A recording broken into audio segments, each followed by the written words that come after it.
இஸ்லாமிய மக்கள் இந்த புனித ரமலான் மாதத்தை அனுசரித்து நோன்பை கடைபிடிப்பார்கள். இஸ்லாமிய காலண்டரில் ரமலான் மாதம் புனித மாதமாக கடைபிடிக்கப்பட்டு வருகிறது. ரமலான் நோன்பு காலை தொழுகையை அடிப்படையாக வைத்து தொடங்கப்படுகிறது. சூரியன் உதயமாகும் வேளையில் நோன்பு விடப்படுகிறது. இதை போலவே ரமலான் மாதம் முழுவதும் அனுசரிக்கப்படுகிறது.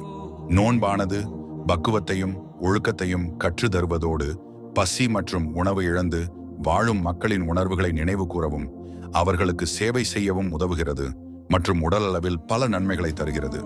தேவையற்ற நச்சுகளை நீக்கி உடலை செம்மைப்படுத்துகிறது, செரிமானத்தை ஒழுங்குபடுத்துகிறது, நோய் எதிர்ப்பு மண்டலத்தை சீராக்குகிறது. முஸ்லிம்கள் இம்மாதத்தில் அதிக நேரம் தொழுகை, பிரார்த்தனை மற்றும் புனித குரான் ஓதுதல் என நேரத்தை செலவு செய்வார்கள். ரமலான் கடைசியில் ஒவ்வொரு முஸ்லிமும் ஜக்காத் அல் பித்தர் என்ற பெயரில் ஏழை எளியவர்களுக்கு உதவி செய்வார்கள். இதன் நோக்கம் ஈத் கொண்டாட யாருக்கெல்லாம் வசதி இல்லையோ அவர்களுடைய அடிப்படை உணவு மற்றும் உடைக்காக இவ்வுதவி பயன்படும்.